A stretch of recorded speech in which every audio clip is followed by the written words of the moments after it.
Dunhuan degan manzil va buning tarixiy nuqtai nazardan men uchun qiziq bo'lgan joyi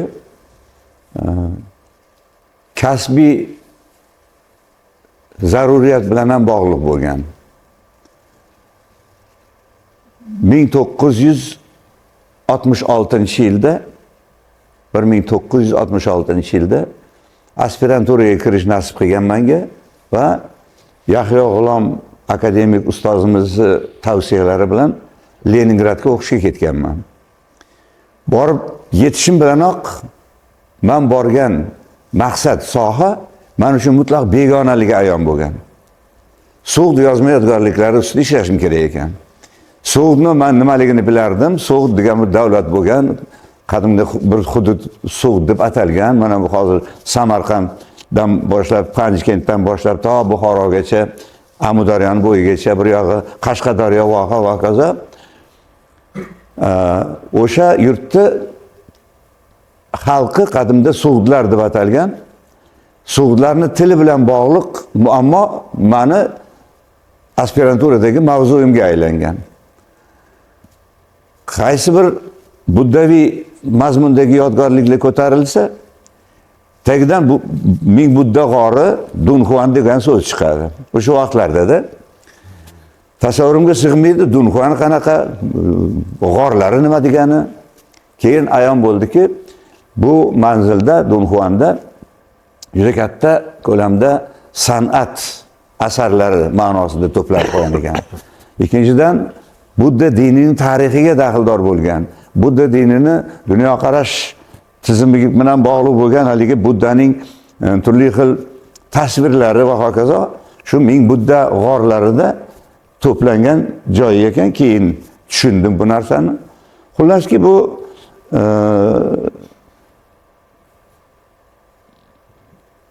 Xitoyga safar munosabati bilan bu birinchi safarim bir necha yil muqaddam bo'lgan edi. Shunda Dunhuanga yetish niyatimga erisha olmagandim. Meni o'shanda Tianshi degan bir boshqa viloyatga olib ketishdi. U yerda ham juda katta Budda komplekslari bor ekan Tianshida. Unda ziyorat qildik, ko'rdik, juda qiziq joylashgan ekan u yerdagi yodgorlik. Juda baland tik cho'qqi. Shu cho'qqini yoni bo'ylab xuddi mana vint bilan ishlangandek bir-birini ustiga bir chiqib boradigan prujinistlik shaklda ishlangan g'orlar, hujralar deymiz. G'or degan so'z noqulay bunga. Men o'sha Tianshida ko'ruvdim. Budda g'orlarini Dunhuandagisini ham shunaqa tasavvur qilgan edim. Mana nihoyat may oyini oxirida mana shu yil nasib qildi. Hamrohim Akromjon Karimov bilan birga Dunhuanga yetib bordik. Gap shundaki, So'g'dlardan yetib kelgan buddaviy mazmundagi diniy, axloqiy, falsafiy yodgorliklar nihoyatda ko'p. Qiziq bir narsa borki, Mackenzie degan bir ingliz olimi shu yodgorliklarni bir turkumini Londonda saqlanadigan qirollik kutubxonasida saqlanadigan Budda diniy matnlarini nashr qildirgani bahonasida bularni tarjima qilingan manbasi bilan qiziqqan. Aksariyat ko'pchilik buddaviy So'g'diy matnlar Xitoychadan So'g'diyga tarjima qilgan bo'lib chiqdi.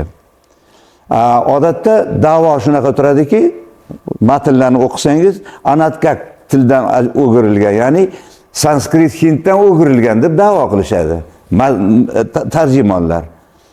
Aslida esa solishtirilsa Xitoy manbalaridagi, to'g'ri Xitoy tilidagi buddaviy yodgorliklardan Xitoy tiliga yetib borgan Xitoycha yozilgan, Xitoy iyerogliflar bilan yozilgan buddaviy matnlarni aksariyat ko'pchiligi So'g'dchaga ayni Xitoychadan o'girilgan bo'lib chiqdi. Bu meni qiziqishimni yana ham kuchaytirgan edi. Bu Dunhuanga borish, uni ko'rish degandek intilish, qiziqish oxir oqibat mana aytganimdek o'tgan may oyida oxirgi chislalar edi. May-iyunni boshlarida bir hafta deyarli shu manzil makonlarda bo'ldik. Nihoyatda katta taassurot bo'ldi menda. Avvalo ming Budda deyilishining sababi. Chindan ham buddalar nihoyatda ko'p bo'lgan deb hisoblanadi. Budda dinining an'anasi shunday. Masalan, Jataka degan bir janri bor. Buddaviy adabiyotni Jataka deydi. Bu nima biografik xarakterdagi asarlar hisoblanadi. Lekin har bitta Jataka ayrim olingan Buddaga tegishli biografik ma'lumotlarni beradi. Bir yo'la 360 ta Budda bo'lgan deyishadi. Lekin undan ham ko'p bo'lsa kerakki, Dunhuan g'orlaridagi, hujralardagi devorlarning hammasi miniatyura shaklida ishlangan, nihoyatda nafis ishlangan rang bo'yoq nima deymiz, naqshinkor rang bo'yoq tasvirlar. Har bitta kvadratning ichida, har bitta to'rtburchakning ichida alohida Budda tasviri. Yana boshqasini qarasang, yana boshqa Budda. Qarasangiz, bir talay Buddalarning tasviri bitta hujra devorlari to'la, liq to'la. Keyin rangini ko'rsangiz, shaffof tiniq osmoniy ranglar, shaffof tiniq, sariq, qizil, qizg'ish, boshqa jigar rang va boshqa rang bo'yoqlar shu qadar mohirona ishlatilganki, Budda g'orlarining o'zi bir san'at nuqtai nazaridan alohida bir dunyo. Uni din tarixi bilan aloqador jihatlar yana bir dunyo.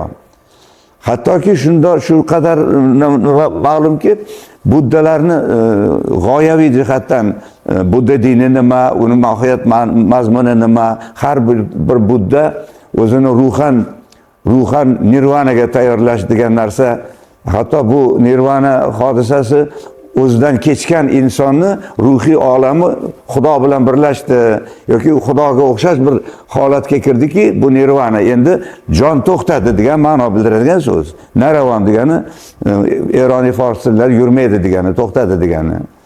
Ana shu nirvana holatigacha erishish har bir Budda dinining deylik nimasini tarafdor bo'lgan, Budda dinini qabul qilgan odam o'zini o'sha ruhoniy holatni eng yuqori pog'onasiga tayyorlashi kerak degan g'oya yotadi buddizmning g'oyasidan. Ana shu buddalik darajasiga erishganlar son sanog'i juda ko'p ekan. Bu g'orlarda tasvirlangan obrazlar eng ulug' buddasi, masalan mana bu orqamizda turgan maqbarasimon maqbara demaydi, nima deydi, minorasimon binoni ichida ko'rdik. Shu qadar ulkanki, bu Buddani tasviri, haykalini o'zi. Borganingda masalan Buddani birdan ko'rmaysan. Mana bu burchakda bitta oyog'i turadi, mana bu burchakda katta yana bitta oyog'i turadi. Ikkita oyoq, o'tirgan odam mana bunday o'tirsa, ikkita oyoq imoratni rejasini ikki devorning tagida turibdi. Ana shundan endi qaraysiz. Bu oyoqni ko'rganingizdan keyin oyoqni bunday tizzasiga qaraysiz, tepasiga qaraysiz, sekin ko'zingiz osmonga qaraydi. Mana bu imoratning eng tepa cho'qqi qismining tomini tagida haligi Buddani boshini tasviri turibdi-da, haykalini. Shunday ulkanki, endi masalan bo'yiga masalan 20 metr chamasi bo'lsa, balki ko'pdir. 6 qavatli bino. 6 qavatli bino. 6 qavatli bino darajasida Buddani haykalini yasashi o'zi bir bilmayman mahobati, kattaligi, ulkanligi jihatdan juda katta bir mehnat talab qilgan bo'lsa kerak. Ana shunday qilib Buddani ulug'lash darajasini shu qadar yuksak namunalarni ko'rdikki, bu ming Budda hujralarida bu narsa menda masalan juda katta taassurot qoldirdi. Yana bir jihati bu masalalarni ilmiy jihatdan o'rganilishi edi. O'sha biz borgan, shunchaki borib qolmadik, u yerga xalqaro kongress, konferensiya ishtirokchisi bo'ldik. U yerda masalan shu buddaviylik dini, madaniy tarixiy jarayonlar to'g'risida juda katta ma'ruzalar tinglandi. Shu jumladan biz ham baholi qudrat bir ma'ruza qildik. Biz endi shu Budda yodgorliklarini, yozma yodgorliklaridagi holati to'g'risida qisman to'xtab bayon qildik. Lekin afsuski bizning ma'ruzamiz rus tilida tayyorlangan ekan. Xitoy jamoasi, ilmiy jamoa rus tilini yaxshi qabul qilmadi o'sha kuni. Hatto nega rus tilida bo'ldi bu hujjat nimadir chiqish degan ma'nodagi savol ham bo'ldi o'rtada. Lekin amallab bu mazmunni oxiriga yetkazishga harakat qildik. Lekin eng muhimi, demak bu g'orlarni shunchaki tomosha, shunchaki deylik nimadaligi turizm markazi sifatidagi rolidan tashqari buni ilmiy ahamiyatiga ham qattiq e'tibor berilar ekan. Shu ma'noda Lanzhou universiteti qoshida buddologiya yo'nalishidagi tadqiqotlar markazi ham bor. Men ular bilan gaplashganman. Avvalgi borishimda Lanzhou universitetining mehmoni bo'lgan edim. Bu yerda ham xalqaro konferensiyada qatnashdim va magistraturada bir muddat 1-2 leksiya ma'ruza qilib berishimga to'g'ri kelgan. O'sha munosabat bilan Budda dini sohasida olib borilayotgan ilmiy tadqiqotlardan ham ozgina xabarim bo'ldi. Xullas, menga Dunhuan safari juda katta taassurotlar berdi va kelgusida masalan shu masalalarda boshqa mamlakatlarda olib borilayotgan tadqiqotlardan ozgina xabardor bo'lindi. Bu sohada agar ishni rivojlantiradigan bo'lsak, bu safarni yaxshi samaralari ish beradi degan fikrdaman. Eng muhimi, bizni masalan hamrohimiz mana yonimda o'tiribdilar, Akramjon Karimov bizga bir nima deb o'zlari gidga aylanib qoldilar. Yetakchiga aylanib qoldilar. Qayerga borsam nimani tushuntirish lozim bo'lsa, bu kishidan so'rayman, bu kishi izoh beradilar. Yana eng bir qiziq narsa menda kuchli taassurot qoldirgan muzey san'ati, muzey uyushtirish an'anasiga ko'ra Dunhuan shahar muzeyi o'ziga xos bir ibrat darajasiga shakllantirilgan ekan. U yerda bo'ldik. U yerda masalan haligi Ming Budda hujralarida ko'rganlarimizni hammasini bu yerdagi qo'yilgan ekspozitsiyaga holatini ko'rdik. Batafsil ma'lumot beradigan darajada yig'ib joylashtirilgan. Lekin yana shunday narsada ko'rdimki, o'sha Budda hujralari, Budda ibodatxona hujralarining ichida devorlarida turli xil yozuvlar, shu jumladan eski Uyg'ur yozuvida, Sug'd yozuvi asosida shakllangan eski Uyg'ur yozuvidagi devorga yozilgan epigrafik yodgorliklarga ham ko'zim tushdi. Bir-ikkitalarini suratlarini olib olish imkoni bo'ldi. Demakki, Dunhuan kompleksini masalan bizni madaniy tarixiy jarayonlar bilan qiyosiy o'rganish imkoniyatini ham o'ylab ko'rish kerak. Chunki Budda dinini O'zbekistonga, O'rta Osiyoga, bizning mintaqamizga, Turon, Turkiston mintaqasiga kirib kelish tarixi bor. Bu Kanishka davri bilan, ya'ni ayniqsa Kushan imperiyasining imperatori nimasi saltanat egasi Kushan imperiyasining nima Kanishka Budda dinini o'zi va ayonlari qabul qilishi munosabati bilan Budda diniga qattiq keng imkoniyatlar yaratib, Budda dinining tarqalishiga vositachilik qilgan. Shu vaqtda Afg'oniston, hozirgi Afg'oniston orqali kirib kelgan juda katta karvon yo'llari bo'lgan. Buni Ritviladze O'rta Osiyodan, bizning mintaqadan Hindistonga borgan Buyuk Hind yo'li degan nom bilan ham atadi. Ana shu yo'l kelib Tarmitaga, Termizga ulanadi. U nimada Ashoka davrida, ya'ni Maurya dinastiyasini imperatori nimasi imperator deyman, noqul emas bu so'z, mayli. Qisqasi hukmdori Ashoka Budda dinini homiysi hisoblangan. Ana shu Ashokani haligi Karapati deb atalgan katta karvon yo'lining ustiga qo'ygan bir necha joyda tosh lavhalari bor. U itinerariyalar, ya'ni yo'lning davomini tushuntiradigan matnlar yozilgan. Bu yo'lning davomi falon miqdorda tepalikka ko'tariladi, undan bunga buriladi, undan bunga boradi va oxiri Tarmitaga boradi degan so'z bor. Ana shu yo'llar orqali Kushanlar davrida Budda dini Termizga kirib keldi. Termizdagi g'orlar hozirgi Hakim Termiziyning maqbaralari yonboshida joylashgan qadimgi Budda dini monastir deyiladi, ularni rohiblari va haligi zohid deymiz biz arab tilida aytganda, o'zini din yo'liga bag'ishlagan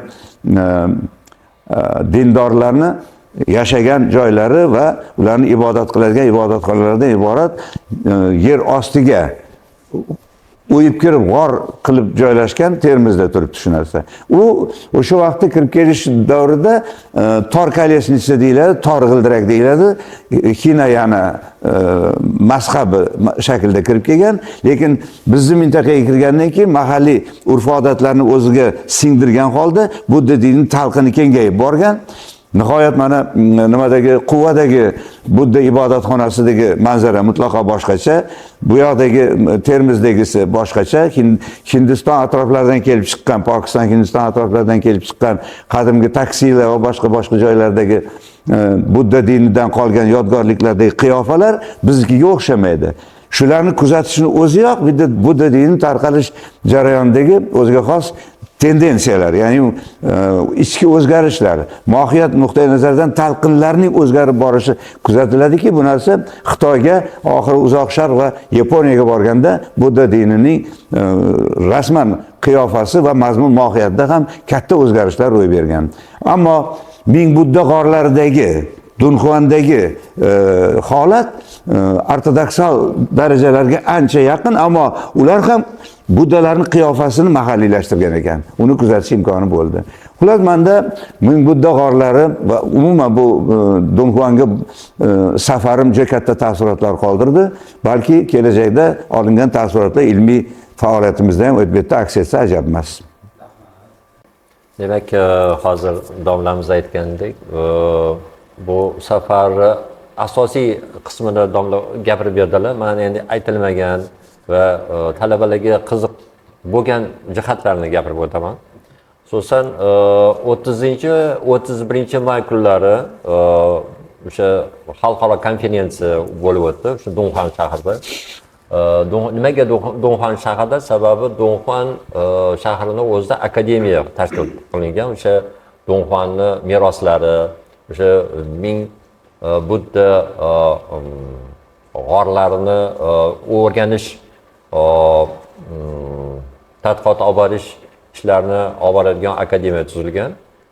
Bundan tashqari bu maskanni o'zi bevosita o'sha g'orlarga va yonida turgan boshqa bir shu Buyuk Ipak yo'li bilan bog'liq bo'lgan joylar bilan bog'liq bo'lgani uchun o'sha yerda joylashgan akademiya. Akademiya shu xalqaro konferensiya uyushtirgan va domlarni O'rta Osiyo tarixi bo'yicha katta mutaxassis sifatida chaqirishgan. Meni esa Xitoy tilshunosligi bo'yicha mutaxassis sifatida chaqirishgan edi. Shu sababli bizning ma'ruzalarimiz ham o'zimizga xos yo'nalishimizda bo'lgan. Men o'sha bevosita Xitoy tilida mavjud bo'lgan o'lcham birliklari, o'sha paytdagi masalan Buyuk Ipak yo'li joriy qilingan va o'sha paytda bevosita savdogarlar foydalangan paytdagi bo'lgan o'lcham birliklarini o'rganishga va uni masalan o'zimizning tarixiy va eskidan mavjud bo'lgan o'zbek tilidagi o'lcham birliklar bilan solishtirish va uni o'zaro bir-biri bilan bog'liqligini ko'rsatib berishadi. Buni endi hammasida aytib berishda bir anaqada qiyin bo'lsa kerak, lekin asosiy yana aytilmagan narsalardan bittasi bu men nazarimda 1000 taxminan o'sha o'tgan asr boshida shu har bir mana shu hozir gapirayotgan narsa o'shandan boshlangan. Bu 1906-yili o'sha g'orlarda yashab yurgan Wang Yuanlu degan rohib to'satdan o'sha g'orlarni supurib, qarab, ularni masalan kelgan ziyoratchilarni xizmatini qilib yurgan rohib bo'lgan. Ana o'sha to'satdan o'zini o'sha supuradigan sopini masalan bir burchagiga tegib ketganda bir kichkina bir joyi o'pirilib tushadi. Keyin o'pirilib tushgandan keyin qiziqib uni orqasida nima bor ekan deb sekin kovlab qarasa, orqasida taxminan bir 50 mingga yaqin turli rasmlar va masalan bambuk taxtachalaridan ga yozilgan juda muhim qo'lyozmalar bo'lgan. Uning ichida masalan shoyga chizilgan turli hozir domla aytganlaridek rasmlar va Buddani tarixiga oid bo'lgan, keyin o'sha geografik joylashuviga tegishli bo'lgan hujjatlar, oldi soti bilan bog'liq bo'lgan hujjatlar va u nafaqat Xitoy tilida, balki hozirgina aytilganda sanskrit tilida, keyin boshqa o'sha paytda mavjud bo'lgan va savdogarlar ishlatib yurgan tillarda bo'lgan. Sababi nimaga shuni aytyapman? Sababi o'sha O'rta Osiyodan juda katta miqdordagi anaqalar ham, nima deydi, ma'lumotlar ham o'sha yerda joylashgan bo'lgan. Ya'ni uni aksi o'sha hozirgi domla aytganlaridek g'orlarda o'zini aksini topgan, rasmlarda va masalan o'sha Buddani shakl shamoyillari ham har bir o'zini millatining vakillari sifatida Buddani shakli ham o'zgaravergan. Endi o'sha Wang Yuanlu uni topilmasi fransuz olimi qulog'iga yetib boradi. Taxminan o'sha o'tgan asr boshlarida u o'sha Paul Pelliot degan anaqa juda mashhur xitoyshunos olim bo'lgan. O'sha yoqqa borib, Dunxonga borib, juda katta yo'l bo'lgan uning uchun, bu juda ham mashaqqatli yo'l bo'lgan. Borib o'sha yerda keyin o'sha taxminan 5000 ta xom anaqalar hujjatlarni tanlab o'zi bilan olib ketgan. Uni evaziga o'sha rohibga 600 lian degan anaqa miqdordagi pul bergan. Endi u hozirgi paytda unaqa arzimagan pul desa ham bo'ladi. O'sha u hujjatlarni u pulga taqqoslab bo'lmaydi. Shunchali anaqa. Ham u rang baradorlik bilan, ham u maxsus shoylarga qilinganligi, bambuk taxtachalarga yozilgani hammasi juda yaxshi saqlangan. Sababi nimaga u saqlangan degan savol tug'iladi. Saqlangani shuki, o'shani taxminan o'rta asrlarga kelib bir qancha anaqalar nima deydi, urush jarayonlarida masalan Xitoy yoki masalan boshqa Turkiya xalqlar bo'lgan yoki boshqa yana mana Tungus degan anaqa millatlar bo'lgan, ularning o'zining Shia degan anaqasi bo'lgan, davlati bo'lgan. Hammasi bir-biri bilan nima deydi, ma'lum bir darajada hududni talash anaqasidan maqsadida urushlar borgan. O'sha rohiblar o'shandan qo'rqib, u o'sha hamma xomashyolar anaqalarini o'ziga tegishli hujjatlarni hammasini bekitishga harakat qilishadi va o'sha bitta hujraga yopib, uni loy suvoli bir go'lalar bilan urib tekislab tashlashadi. O'shandan boshlanadi hamma narsa. Undan keyin bir qancha vaqt o'tgandan keyin fransuz olimi o'zi topilmalarini oshkor qilgandan keyin darrov uni Britaniya olimlari uni eshitib, ular ham ekspeditsiya uyushtirishadi va yoqqa borib, uni ham bir qancha miqdorda anaqalarni o'ziga yoqqan va masalan katta tarixiy ahamiyatga ega bo'lgan hujjatlarni olib ketishadi. Undan keyin uni eshitgandan keyin yana boshqa nemis olimlari bo'ladi. Uni masalan ma'lum bir miqdorni ki Amerika shtatlariga olib borib sotiladi.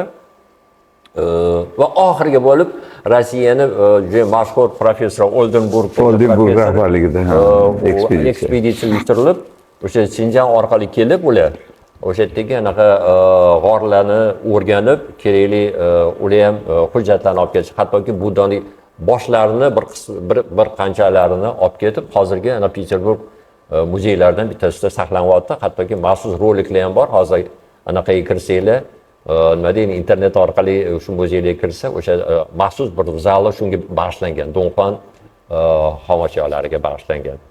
Bundan tashqari shuni yechib o'tish kerakki, bu Dunxonni masalan 1000 Budda kompleksi UNESCO orqali ro'yxatga olingan va o'sha o'z butun xalqaro miqyosdagi bir anaqa katta bir anaqaga ega desam bo'ladi, ahamiyatga ega.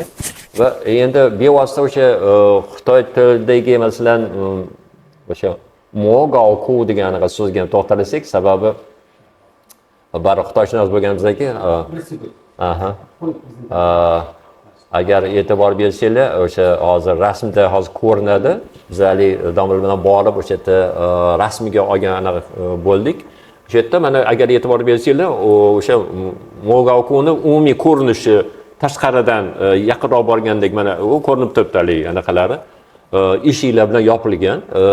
Bir ko'plariga umuman anaqa kirib bo'lmaydi.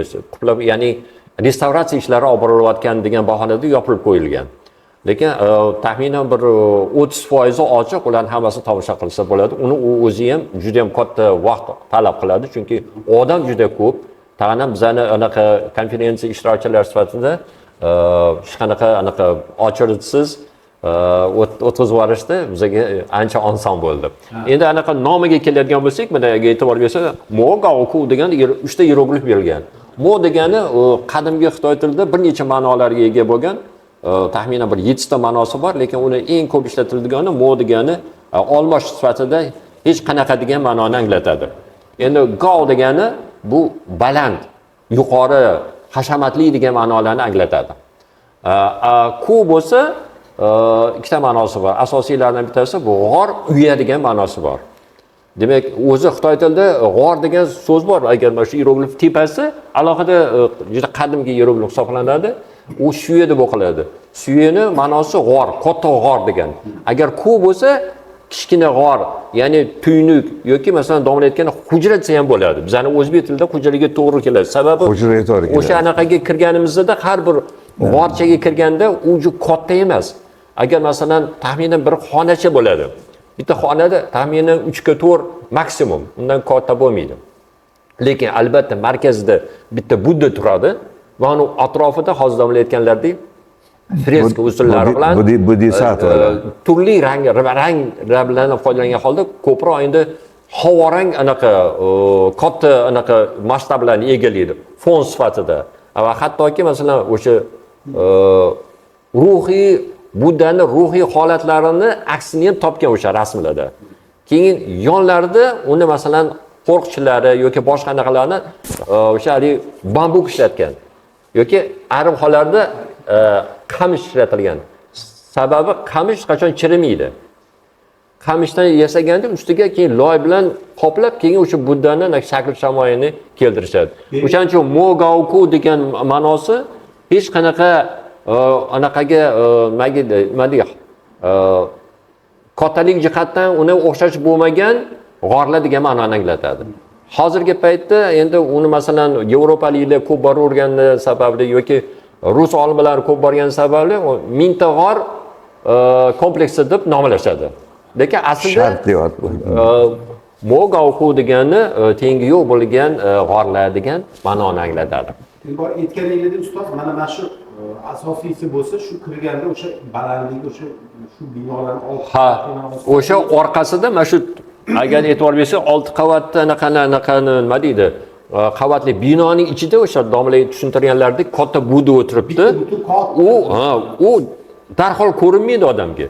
Uning uchun hali 2 3 ta qavatga chiqib turib ko'rishingiz kerak, butun ko'raman siz. Ya'ni 2-qavatga chiqamiz, o'sha tizzasidan 3-qavatga. Mana boshida mana shu ikkita mashetini ko'rasiz. Bu yog'ini ko'ra olmaysiz, sababi baland. Qavatga chiqamiz bilan shuni o'sha tanasini. Lekin hamma qavatga chiqarmaydi odamlarni. O'shandan o'zingiz anaqa taassurot qoldiradi lekin. Uni qo'lini, shakllari, turishi, boshqasini ko'rsa bo'ladi lekin. Keyin yana bitta anaqasi bor, hozir uchragan bizning anaqamizda nimaga mana shu turiylik tushuntirib beraman. Nimaga o'sha joyda masalan g'orlar yasalgan? Sababi karvonlar to'xtaydigan joy bo'lgan. Karvon qayerda to'xtaydi? Qayerda suv bo'lsa. Suv o'zidan o'zi paydo bo'lmaydi, bu cho'l zona. Bu yerda masalan o'sha barxanlar agar e'tibor bersa bir necha 10 metrlardan yuqori barxanlar, ayrimlari 20, 30, 40 metrga yetadigan barxanlar tog'dek keladi. Lekin yana bitta anaqasi bor, o'sha yerdagi qumni xususiyati shuki, u uchib yuradigan qum ekan. Bitta barxan ikkinchi joyga ko'chishi hech anaqasi yo'q. Hali muammosi yo'q. Birpasda boshqa joyda barxan paydo bo'lib qolishi mumkin. Shunga qaramasdan o'sha joyda buloq paydo bo'lgan. Eng qizig'i, men o'sha yerda borganimizda so'radim. Bu buloq ko'milib ketmaydimi? Agar bu barxanlar masalan ko'chadigan bo'lsa, bular ko'milmaydimi desam, bular hech qachon ko'milmagan. Shu qancha masalan shu haligi anaqalar bo'lsa, g'orlar anaqa yuzaga kelgan bo'lsa, shu vaqtdan beri turibdi shu. Haligi suvni isi bo'ladi. U eng qizig'i haligi buloq chiqayotgan joy ko'rinmaydi, lekin aynan suv yig'ilganidan bilasiz buloq borligini. Keyin uni shakl shamoyili mana shu hierogliflar bilan ta'sirlangan. Ya'ni yuya degani birinchi hieroglifda yuya degani bu oy degan ma'noni anglatadi. Endi ruschasiga месяц deymiz-ku biz. Masalan, to'liq oy emas, ya'ni masalan o'sha bir anaqa shohsimon shaklidagi. Ikkinchi hieroglif bo'lsa ya deb o'qiladi. Ya bo'lsa u tish va anaqa shoh degan ma'noni ham anglatish mumkin. Demak, eng oxirgisi chuyan deb o'qiladi. Chuyan hieroglifi buloq degan ma'noni anglatadi. Demak, oysimon buloq degan ma'noni anglatadi. O'sha buloq bo'lgani sababli bu yerda o'sha g'orlar ham paydo bo'lgan. Keyin eng qizig'i o'sha makonda Xitoy davlat nima deydi? Zastavasi bo'lgan. Zastava degani o'sha masalan hozir biz aytamiz-ku, harbiy post markazi. Ya'ni ular hujjat berishgan, Xitoyga kirib kelish uchun ruxsatnoma olishgan yerda. Tamojna degan ma'noni ham anglatadi. Bojxona. O'sha bojxonada ham ular bojini to'lagan, ham hujjatini olib, bemalol markaziy Xitoyga yo'l olishgan.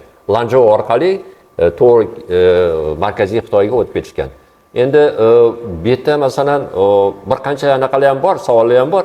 Mana hozirgina aytdik, sanskritdan orqali kirib kelgan so'zlar ko'p. Sababi buddaviylik ham Xitoyga O'rta Osiyo orqali kirib kelgan. U o'zidan o'zi masalan tog'lar orqali masalan Hindiston bilan Xitoy orasida tog'lar bor agar bilsanglar. Uni orasidagi masalan boshqa anaqa yana Butan, yana bir qancha davlatlar bor. O'sha yerdan kirib kelsa ham bo'lardi. Uni yo'li bor edi, lekin eng qizig'i buddaviylik O'rta Osiyoga borib, yerda o'zini rivojini topgandan keyin Xinjiang avtonom rayoni orqali, ya'ni Qashg'arlar orqali bu yoqqa Xitoyga kirib kelgan. Kirib kelishi ham o'sha Taxlamakani anaqa cho'lni bosib o'tgan va kelib birinchi nuqtasi Dunxuan bo'lgan. Dunxuanda qo'nim topishgan, yerda dam olishgan va har bir o'sha vakillari o'sha savdo ishi bilan kelgan millatlar, masalan Hind bo'ladimi yo masalan O'rta Osiyolik, u masalan endi bitta ko'pincha anaqalarda arablar deyishadi, u arablar mas'ul ko'proq masalan O'rta Osiyo xalqlari, arablarni masalan bu yoqqa borgani unaqa jay ko'p anaqalarda aytilmaydi, afsuski. Ko'proq shu O'rta Osiyo vakillari bo'lgan, forslar bo'lgan bo'lishi mumkin. O'shalar so'dlar desam bo'ladi, domlar to'g'lab qo'yaptilar. Aynan o'shalarni shakl shamoyillari o'sha anaqa freskalarda o'zi anaqasi aksini topgan. Va uni masalan Buddani masalan e'tibor berilgan bo'lsa, bir xil Buddalarning qulog'i teshik va uzun. Boshqalarni teshik emas. Undan bilsa bo'ladiki, bir xillari qaysi bir Hindistonlik anaqa Buddaning shakl shamoyili, qolganlari boshqalik mana O'rta Osiyodan o'zini rivojini topgan bo'lgan Buddalarning shakl shamoyillari. O'shandan o'shalik bilsa bo'ladiki, hattoki o'shalik O'rta Osiyoda o'sha ko'p kiyim-kechakga xos bo'lgan o'sha odamlar shakllariga ham o'zini aksini topgan. Mana bu endi mana hozir o'shalik ana agar e'tibor bersanglar, barxanlarning balandligini bu yerda ko'rdinglarmi? Bu yerda o'shalik qum oyog'imizga, anaqamizga kirib ketmasligi uchun maxsus o'sha paypoqsimon bir rezinkali anaqalar berishdi, bizga etiklar berishdi. O'shalarni yurishga majbur bo'ldik. Lekin orqadagi e'tibor bersangiz, o'sha anaqa buloq chiqqan katta kichkina bir ko'lcha bor. Ana o'shani hozir aytganimizdek, ya chuyan deb nomlanadi. Va bu yerda o'sha yerda muzey bor ekan. Hatto aynan o'sha ya chuyanning oldida kichkina muzey bor ekan. O'sha anaqani buloqni va masalan ko'lni tarixiy anaqalari, rasmlari bor ekan. Masalan, o'sha oxirgi o'tgan asrda masalan u 1910-yildan boshlab to hozirgi paytgacha har xil davrda olingan rasmlar bor ekan. Eng qizig'i haligi anaqani ko'lni shakl shamoli o'zgarmagan. Faqatgina yonidagi agar e'tibor bersanglar o'sha anaqa o'sgan, qamishlar o'sgan. Qamishlarni sifati ham, boshqasi ham mana domlalar ko'p suhbat qurdik. O'ziga xos. Unda masalan o'sha qalamcha qilib arabiy yozuvni ham yozsa, hierogliflarni ham yozishga ishlatilgan, juda keng ravishda. Qamishlar o'rab turadi bir tarafdan, lekin ikkinchi tarafdan faqat qum. Eng qizig'i shu bir necha asrdan beri haligi ko'l, buloq yopilib ketmagan, yo'q ketmagan. Hozir Akromjon gapirib bergan hujjatlar arxivi Parijda avvalo Pelioni safdoshi ham tadqiqotchi ketma-ket u materiallar ustida ish olib borgan Gatyo ismli olim, fransuz olimi haligi men aytgan so'g'itcha kompleksga daxldor bo'lgan hujjatlarni ayirib alfavitini o'rganib chiqqan 1910-yilda, 12-yilda Vesantara Jataka degan katta bir 1,5 ming sahifalik asarni publikatsiyasini ham qilgan. Endi hozir Dunxuandan topilgan Sug'diy yozma yodgorliklarini faksimil ko'rinishdagi kitob nashrlari va transkripsiya qilib, fransuz tiliga tarjima qilib, transkripsiya qilib alohida tom qilib nashr qilingan 1940-46-yillarda Emil Benveniste degan olim ishladi. Bu yoqda Angliyada Mackenzie ishladi, Germaniyada Zunderman va boshqa olimlar va nihoyat Leningradda Vladimir Lifshitz, meni ustozim va Ragoza ismli Anna Ragoza ismli bir tadqiqotchi bor edi, so'zshunos, yosh o'tib ketdi ayol. O'sha kishi Leningrad, Sankt-Peterburg qo'lyozmalar fondida turgan Sug'diy hujjatlarni alohida nashrini tayyorlagan. Bular hozir fan olamida ma'lum. Shular ustida tadqiqot ishlari olib borish imkoniyati mavjud. Hatto mana bu yil magistrantlarimdan biriga Sug'diy yozma yodgorliklarini axloqiy falsafiy tadqiqi bo'yicha bir mavzu berilgan ekan. Hozir u yigitcha bilan ishlayapmiz. Ushlab olish qiyin bo'lyapti uni. Nazarimda masala qiyin tuyuldi shekilli, jur'at etmaydi shekilli. Ular bu narsa demak, o'sha manbalar hozir dunyo miqyosida ilmiy faoliyat uchun manba bo'lib xizmat qilib turibdi. Mana endi agar e'tibor bersanglar, mana chap tarafdagi o'sha rasmda o'sha Van Lo degan anaqa rohib. Uni o'sha paytda o'sha fransuz olimi rasmga olib, tarixga qoldirib ketgan bizga. Mana ko'rinishini qarang, juda abgor. Abgor anaqa ahvoli sababi bir necha davrdan beri o'shali taxminan 14-asrdan keyin bu yo'l deyarli yopilgan. Ya'ni foydalanilmagan. Shu sababli u Dunxuan sekin anaqaga tushgan. Hali juda ham og'ir ahvolga tushib qolgan. Faqatgina o'sha rohiblar borib turgan xolos va turg'oq xalqi paydo bo'lib qolgan. Ana o'shalar bilan bir qanaqadir nimadagi o'zini eplab shunaqa qilib yurishgan. Lekin masalan taxminan bir 60-yilga borib Dunxuan shahriga katta e'tibor beriladi. Sababi 61-yil UNESCOning ro'yxatiga kiritilgan. Davlat mablag' ajratib Dunxuan shahri sekin-sekin o'sib, atrofida hech qanaqa suv juda kam bo'lganligi sababli keyin uni anaqasi yeri juda ham narsalarni o'sib chiqishiga unaqa loyiq joy deb hisoblamagani uchun uni hali hozirgi anaqa bilan texnologiyalar bilan hali ruschasiga aytgan kapelniy орашение deydi-ku, tomchilab sug'orish usuli bilan butun shahar faqat yam-yashil holatga kelgan. Juda ham chiroyli bo'lib ketgan, juda katta pul ajratilgan bunisi. Keyin eng qizig'i o'zimizning mana anaqamizda yerlarimizda o'sadigan teraklar va beda o'sib turibdi. Juda ko'p ravishda beda, nimaga beda o'sib turibdi, domla tushuntirib beradilar. Hozir men agar e'tibor bersanglar, domla turibdilar, mana bu yerda hali o'sha biza ziyorat qilgan muzey, ya'ni shahar muzeyi bor. O'sha yerda deyarli hamma masalan Dunxuan va Dunxuan bilan yonidagi bo'lgan masalan o'sha 1000 ta Budda g'orlar to'g'risidagi ma'lumotlar va masalan o'sha hozir biz aytgan ko'l va masalan buloq to'g'risidagi ma'lumotlar batafsil o'sha yerda berilgan, kimlar qachon bo'lgan va qaysi masalan sulolani davrida uni o'z rivojini topgan va hattoki o'sha shaharni sxemasi ham eski davrdan boshlab va rivojlanish anaqa davriga to'g'ri ko'rsatilgan. Va oxirgi mana agar e'tibor bersanglar, men ataylab rasmga olib oldim, domla e'tibor berganlari uchun. Sababi bu anaqa ruschasiga kalchuga deydi, o'zbekchasiga bu sovut. Sovut agar e'tibor bersanglar, sovutlar masalan har xil anaqalarda, regionlarda har xil ishlangan.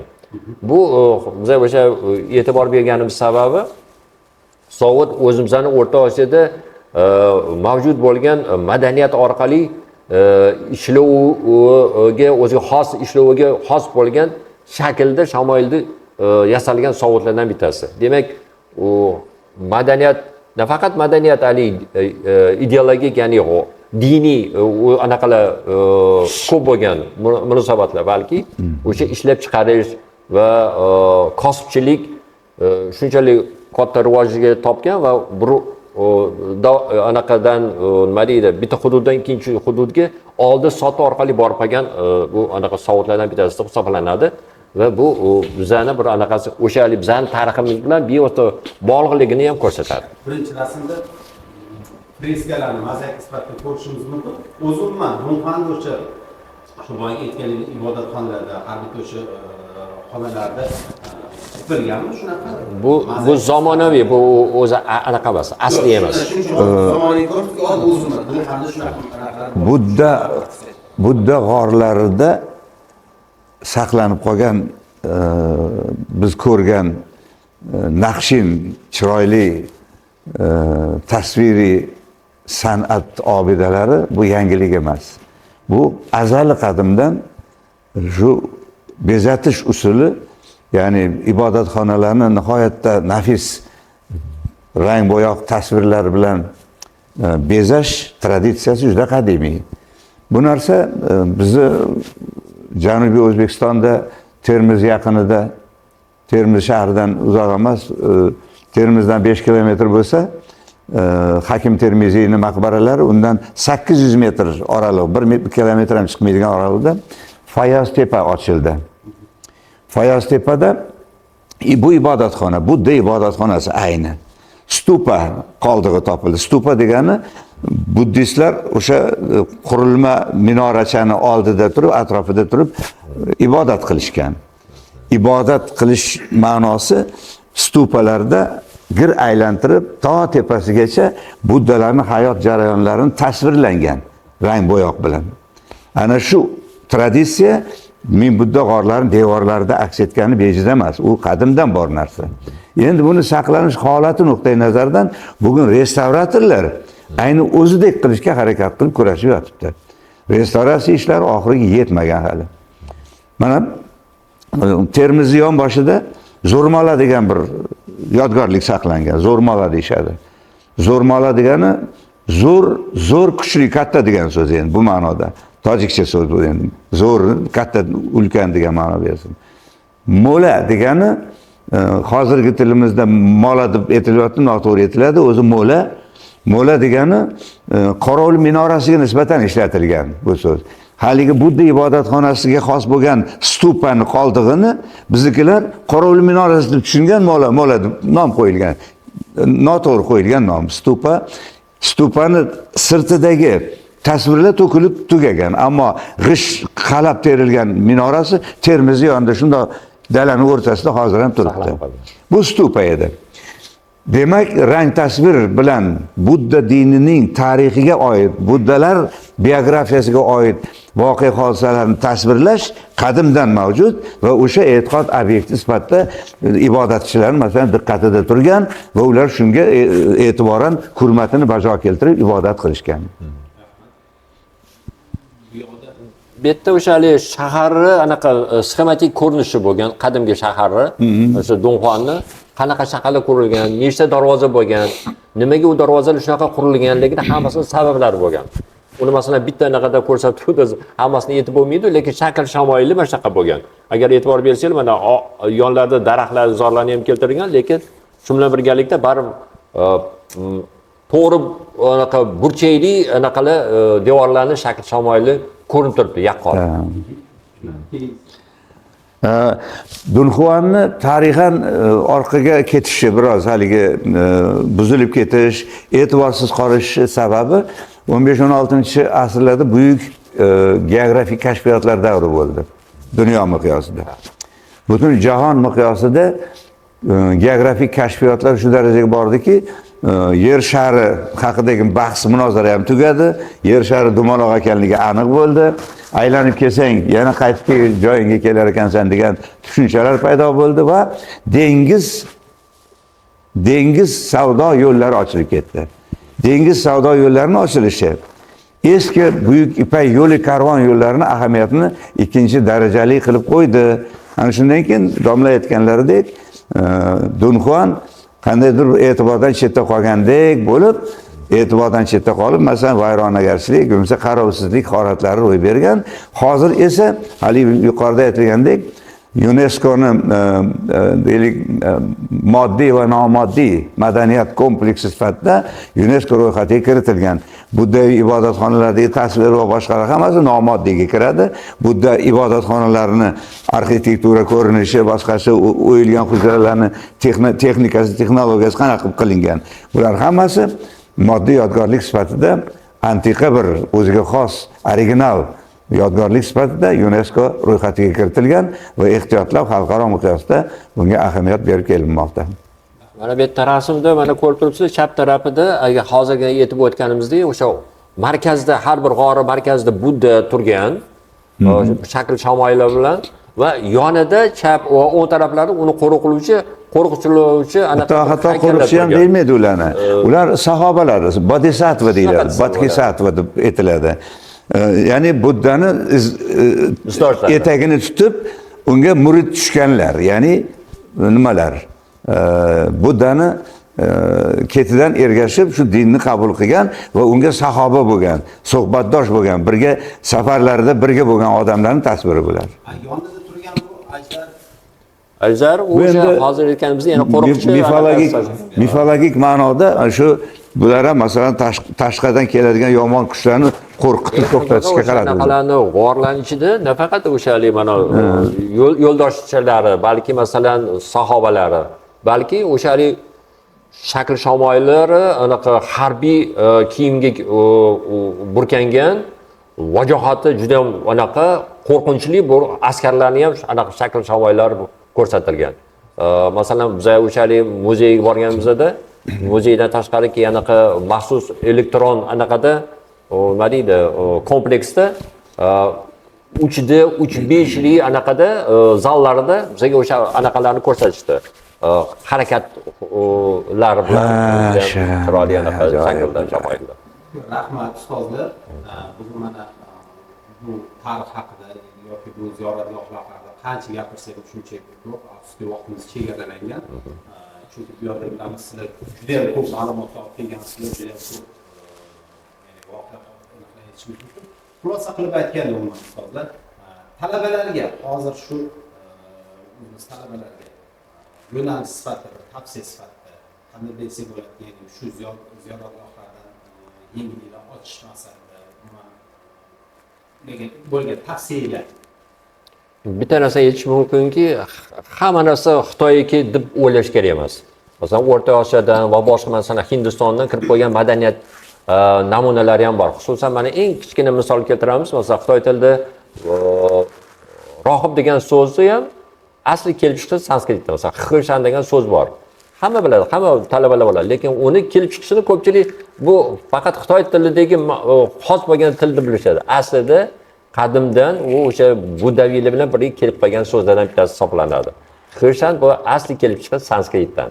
Ya'ni men aytmoqchimanki, har bir narsani o'rganganda faqat yuzaga qarash kerak emas, uni tagiga, tarixiga, kelib chiqish sabablariga e'tibor berish kerak bo'ladi. O'shanda obyektiv xulosaga kelish mumkin bo'ladi. Yana bir tomoni bor, bu qadimdan boshlab ayniqsa bizning mintaqa Markaziy Osiyo deyilyapti. Buni Turon, Turkiston mintaqasi, bu yog'i Xuroson va Janubiy mintaqa Afg'oniston hududlari orqali xalqaro munosabatlar darajasi shu qadar keng ko'lamli bo'lganki, bu narsa madaniy jarayonlar, masalan, so'g'dlar madaniy jarayonlarni bu yoqdan u yoqqa, u yoqdan bu yoqqa tashib olib tanishtirish vositasi ham so'g'dlar bo'lgan, savdogarlar edi ular. Juda faol savdogar xalq bo'lgan so'g'dlar. Bu narsa Aleksandr Makedonskiyni O'rta Osiyoga qilgan hujumidan boshlab so'g'd xalqi sharqqa qarab tarqalgan degan bir fikr ham mavjud. Keyinchalik bu Buyuk Ipak yo'liga ulanib ketdi va nihoyat bu xalqaro madaniy tarixiy munosabatlar maydoni haqida gap ketyapti. Bu ham tarixchiga, ham boshqa soha talabalarga ham juda ko'p yangi qiziqarli ma'lumotlar beradigan bir yo'nalishki, bu bizni ko'rib kelgan narsalar faqat biz uchun emas, kelgusida talabalarga ham ma'lum ma'noda qo'shimcha ma'lumotlar sifatida tavsiya qilinsa ajab emas. Mana bitta qiziqarli jihat shundaki, biz shaharga aylanganimizda odatda men qiziqib o'sha aholidan bir ikkitasidan so'radim. Bu yerda musulmonlar bormi? Musulmonlar yashaydimi? Sababi men tarixan bilardimki, shu anaqa Lanzhou viloyatida musulmonlarni bir qancha millatlar yashaydi. Eng kattasi bu Xuyzuli. Xuyzuli bizning tilimizda Dungan deb aytiladi. Biz ularni Dunganni bilamiz. Aslida ularning xitoycha nomi Xuyzu. Bu xitoyliklar musulmon dinini qabul qilgan millat deb hisoblanadi. Ikkinchisi Dongshan, u to'g'risida juda ham kam gapiriladi. Dongshan xalqi juda ham ko'chmanchi xalq bo'lgan. O'sha taxminan o'sha ichki Mongoliya va Biyodiy Sinjan avtonom respublikaning orasidagi juda ham katta hududning ichida Tunguslar bilan birga yurgan xalq bo'ladi u. U o'sha o'rta asrlardan avvalgi bo'lgan vaqtda men yetib o'tganimda anaqa Shi degan anaqa davlat bo'lgan. O'shani millatlardan bittasi bo'lgan. Hozir ham o'sha Dungan shahrida juda ko'p Dongshan millatiga oid bo'lgan odamlar yashar ekan va ular islom dinida bo'lgan azaldan va ularni hattoki masjidi ham shaharda bor ekan, ruxsat etilgan ekan va uni islom assotsiatsiyasi ham bor ekan. Masjid bilan birga assotsiatsiyasi ham yonida ekan, o'sha yerga kirib tomosha qilishga ham imkon bo'ldi bizda. Shunday. Xo'sh. Salomat bo'linglar.